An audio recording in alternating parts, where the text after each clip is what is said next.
Just arrived in South Korea on the first stage of his visit to the region. American presidents have often talked about a pivot to Asia in a bid to counter the growing influence of China. Biden's presence clearly underscores that. His first stop was a semiconductor plant. There's worldwide competition for access to these components at the moment. And Biden will also travel to Japan during his 6-day trip. Speaking at the Samsung factory, Biden said it was time for Seoul and Washington to invest in each other. So much of the future of the world is going to be written here in the Indo-Pacific over the next several decades. We're standing at an inflection point in history where the decisions we make today will have far-reaching impacts on the world we leave to our children tomorrow. This vibrant democracy has become a powerhouse of global innovation by investing in educating its people. And companies like Samsung that are driven by a responsible development of technology and innovation will be critical to shaping the future in the direction of our two countries, the direction we both want to go. So this is the moment, in my view, to invest in one another, to deepen our business ties, to bring our people even closer together. Right, let's take a look at the agenda for Biden's trip, which comes as the US faces growing influence in the region from China. The president is meeting South Korea's new leader, Yoon Suk-yeol, for the first time in person. Up for discussion for this part of the visit, North Korea. Pyongyang has abandoned its freeze on intercontinental ballistic missile testing, and the threat of nuclear testing looms, all while the country deals with a COVID-19 outbreak. And of course, China's growing influence is also expected to dominate discussions. I'm joined now by Sue Kim, policy analyst at RAND Corporation, who previously worked as a CIA intelligence officer analysing North Korea. Thanks so much for coming on the programme. Thank you. So we'll come to North Korea in just a second. I want to start with a broader look, though, at the influence of China. Biden's visit here clearly trying to cement ties with other countries in the region to try and provide some kind of buffer and block on China. How successful do you think he'll be? So, this is actually, it's a buffer against China for the countries in the region, but I also think that this is also a buffer for the United States against China. In light of the challenges that we're facing with Russia, Ukraine, the conflict between democracies and anti-democracies, it says a lot about the priorities, and I think it's also a way for the United States to reaffirm alliances and also to reassure the countries in the world that the stand against China is not just going to be a U.S. versus China thing, but it's going to require concerted efforts by countries in the region who are concerned about threat to democracies, but also a threat to their economic security, which was highlighted in the Biden-Yoon press conference after the Samsung visit. Well, right, just on that then, is the way that the US is going to approach this is effectively by deepening those trade ties? Exactly. So economic security, it's not just about numbers, but it's also about what that represents in this day and age, where China holds, I would say, a large market when it comes to controlling the economic dynamics with countries around the world. And the way for countries to reduce their dependence and to be able to stand up against China, not just on the financial aspects, but in terms of ideological values and what that represents for the rights of their citizens and more broadly, the political interests, is going to require a holistic approach to politics, to economics, to diplomacy. And this is, I think, one of the first small steps that South Korea could take to sort of show its stand between Washington and China in their long-term conflict, or competition, rather. Yeah. Waiting for days, but the siege of this symbolic battleground appears to be finally over. In a video released, the commander of the Azov battalion says they've been ordered to abandon the defense of Mariupol. Our commanders have given the order to save the lives of the men and to abandon the defense of the city.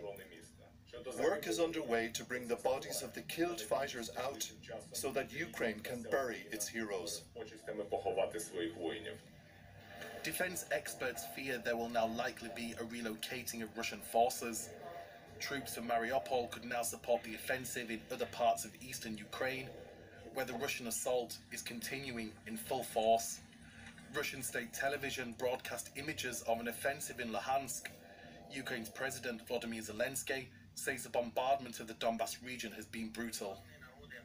This is a deliberate and criminal attempt to kill as many Ukrainians as possible, to destroy as many homes, social institutions and businesses as possible.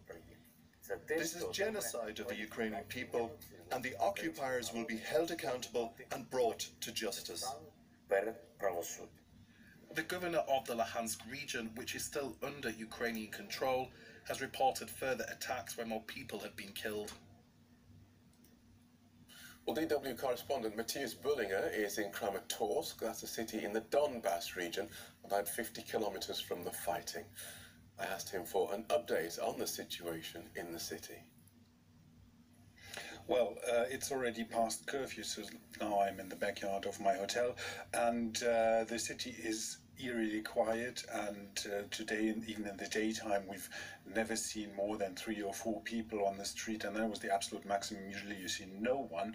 Most of the people have left this city because it's the administrative center of the Donbass region, of those parts that are under Ukrainian control, and there were of course expectations that something might happen here. The city has been hit by rockets before. There was an attack on the railway station in the beginning of April where many civilians trying to flee the city died, and since then more and more people have left. Fighting is going on mostly northeast of here in Severodonetsk. That's another administrative center in this region. Shelling there is heavy, people die every day, and much of the city has already been destroyed.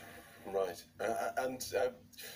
Both sides now, Ukraine and Russia, have now confirmed that the Azovstal steel plant is in Russian hands. And what are you hearing? Yeah, it's what I have been hearing as well. Of course, the Ukrainian, the Azov battalion's commander has released a message today where they have said that they have had the order to give up and to save their lives, and not to continue fighting under these conditions where they cannot win anything, they cannot get out, there's nothing they can do, they can just hold on until basically they die there. So they've been given the order to give up, which means to go into to give up, to surrender to the Russians, and Russia has now said that all of those who remained, 500, had surrendered. Needs confirmation from the Ukrainian side, but it's in line with what we've been hearing before. Right. First Russian soldier to be accused of war crimes in Ukraine is continuing in Kiev. Meanwhile, the lawyer acting for 21-year-old Vadim Shishimarin, who was admitted shooting an unarmed civilian, says he is not guilty of a premeditated war crime. James Waterhouse reports. In the first war crimes trial in this conflict, it's the turn of the defence. Vadim Shishimarin, a 21-year-old Russian soldier, has admitted shooting dead a 61-year-old unarmed man. His lawyer argues it shouldn't be a war crime, as he was following orders and feared for his life. The prosecution says he could have just scared the civilian off instead of firing 4 rounds at him. Once again, Shishimarin apologised, telling the court, "I sincerely repent. At that moment, I was very nervous." More war crime trials will follow, but President Zelensky doesn't want to stop here. He again has accused occupying forces of genocide, deliberately trying to kill as many Ukrainians as possible, not least in the eastern Donbass region. It's now Russia's priority. Moscow's always denied genocide, but sees it as its own.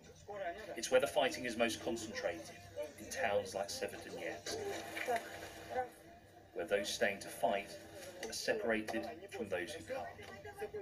The armed forces of Ukraine continue the liberation of the Kharkiv region, but in Donbass, the occupiers are trying to increase pressure. That's hell, and that's not an exaggeration.